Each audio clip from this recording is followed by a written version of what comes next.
Hello dear students, how are you? Today we are going to talk about the differences between microlinguistics and macrolinguistics, but I will focus more on this first part of the video on microlinguistics. So let's first put a question: what is linguistics? So linguistics is the study of language and its structure, and it can be broadly divided into two main branches: microlinguistics and macrolinguistics. Microlinguistics, also known as theoretical linguistics, focuses on the study of the smallest units of language, including sounds, phonetics, words, morphology, and sentences syntax. It examines the ways in which these elements are combined to create a meaning and the rules that govern their use in language. Microlinguistics is concerned with the theoretical aspects of language, such as the nature of language and its functions and the underlying principles that govern language. Macrolinguistics, on the other hand, deals with the study of language at a broader level, and it focuses on the study of language in its social, cultural, and historical context. This includes the study of language variation, sociolinguistics, language and historical linguistics, and language acquisition, psycholinguistics.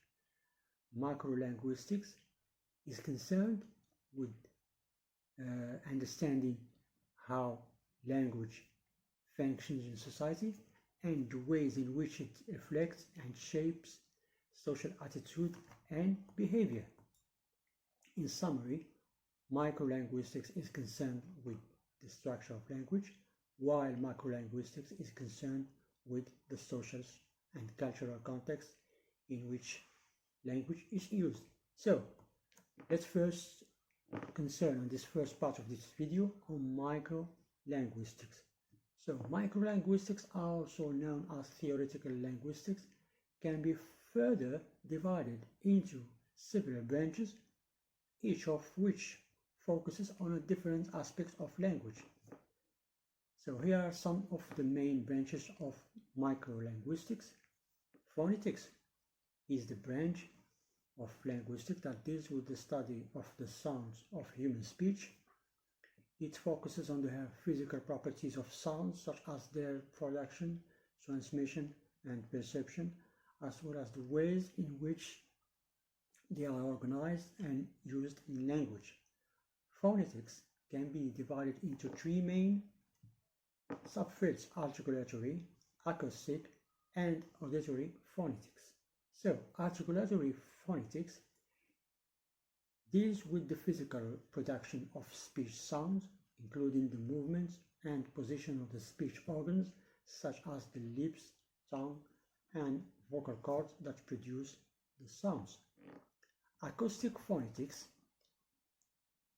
is concerned with the physical properties of speech sound as they are transmitted through the air, including the frequency, amplitude, and duration.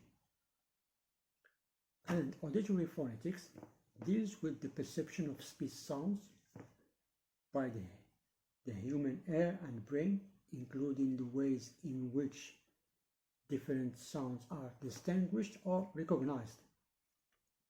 Phonetics is an important tool for the study of language, as it allows linguists to analyze the sound of different languages, compare them, and identify patterns and differences. It is also useful for language learners, as it can help them to accurately reproduce the sounds of a new language.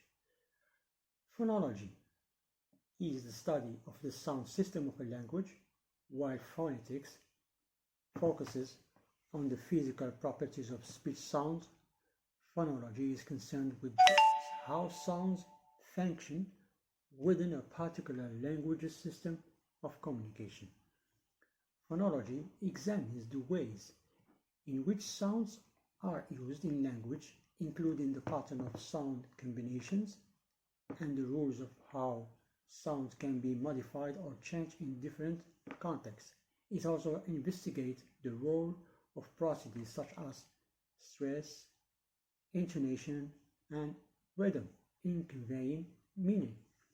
Phonology as well can be divided into two main subfields: segmental phonology and suprasegmental phonology. So, segmental phonology deals with individual speech sounds or segments and how they combine to form words and phrases.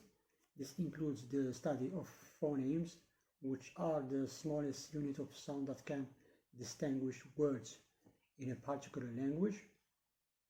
Suprasegmental phonology deals with larger units of speech beyond individual sound, such as stress, tone, and intonation.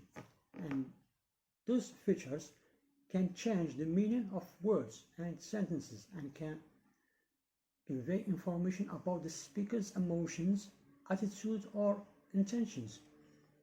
Phonology is important for understanding how language works and how it is used to convey meaning. It is also useful for language learners, as it can help them to understand the rules governing the sounds of a new language and how those sounds work together to convey meaning.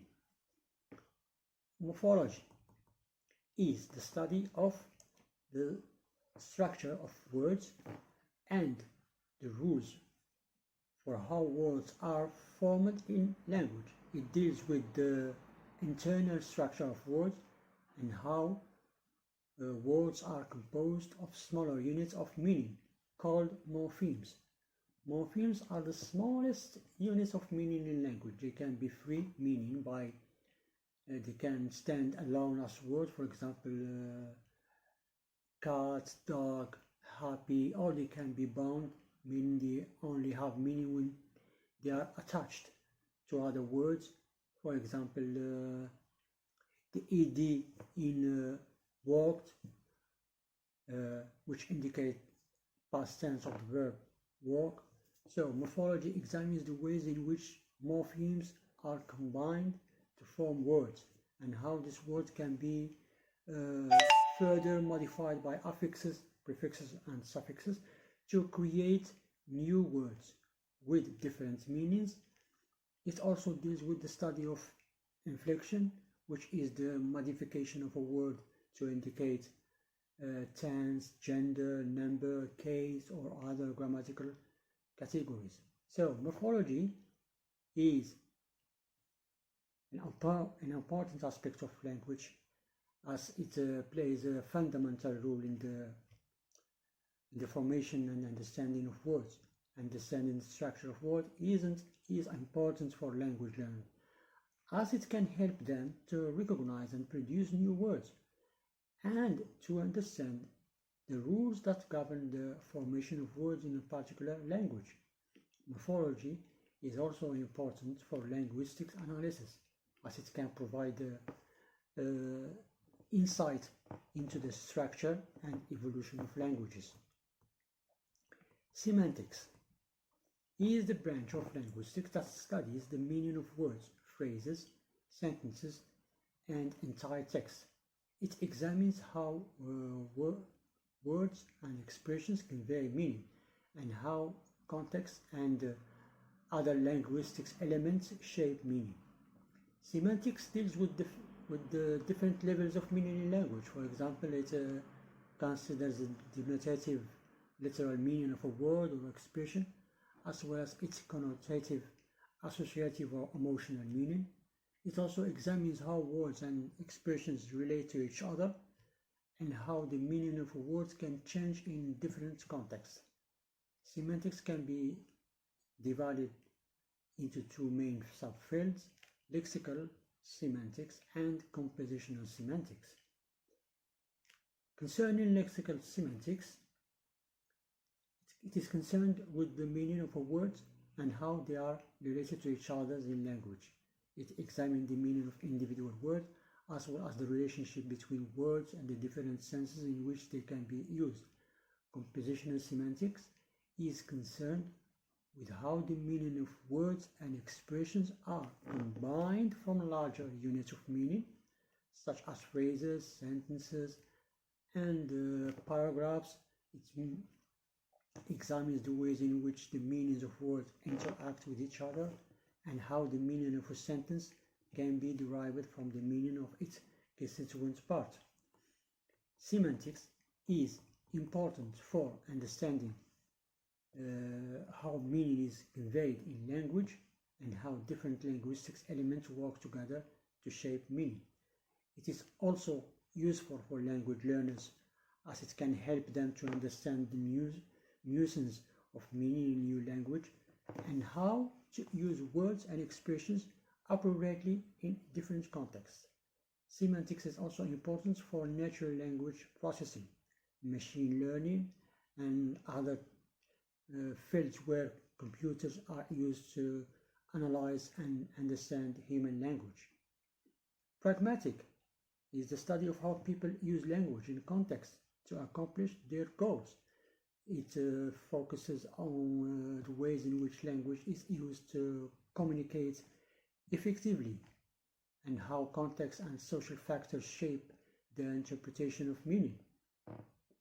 Pragmatics is concerned with the use of language in everyday communication, such as conversations, debate, and speeches. It examines how people use language to express meaning beyond the literal interpretation of the words and how they use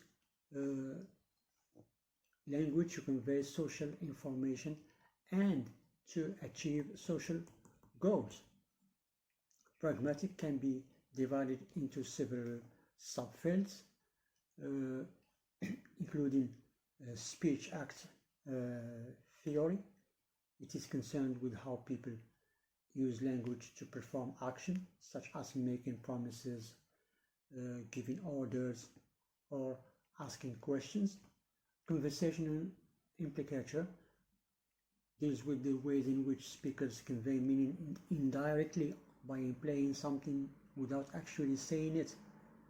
Politeness theory, this examines the ways in which people use language to maintain social harmony and to avoid causing offense or conflict. Intercultural pragmatic is concerned with the ways in which cultural differences can affect the interpretation and use of language in communication. Pragmatic is important for understanding how language is used in social interactions and how meaning is shaped by the context in which language is used.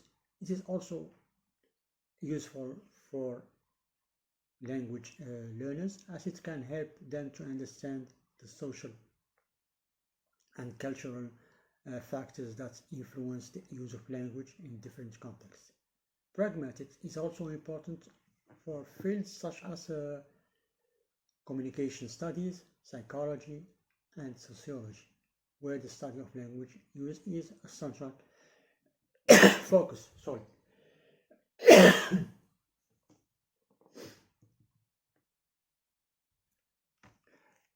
Syntax is the branch in which studies the rules governing the structure of sentences in a language.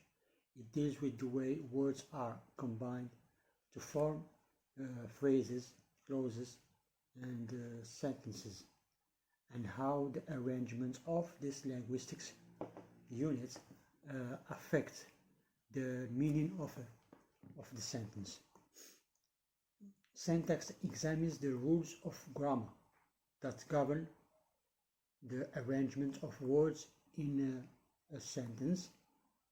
It looks at the relationship between different parts of a sentence, including the subject, verb, object, and other elements, and how this relationship creates meaning.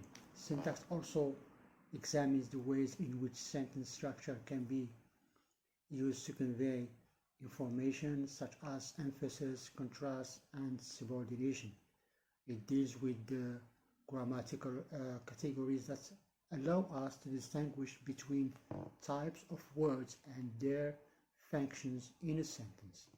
Syntax is important for understanding how language works, as it provides a way of analyzing and describing the structure of a sentence, and it is also useful for language learners, as it can help them to understand the rules of grammar and syntax in a new language and to recognize patterns in sentence structure.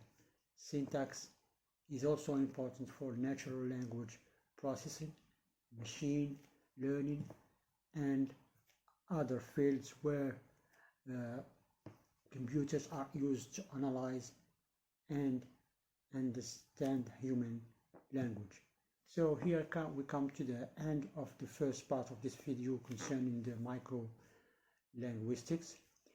Thank you very much for your visit and for your consideration. Please subscribe in my channel. I will be sooner providing you the second part of the video about macro linguistics. Thank you very much.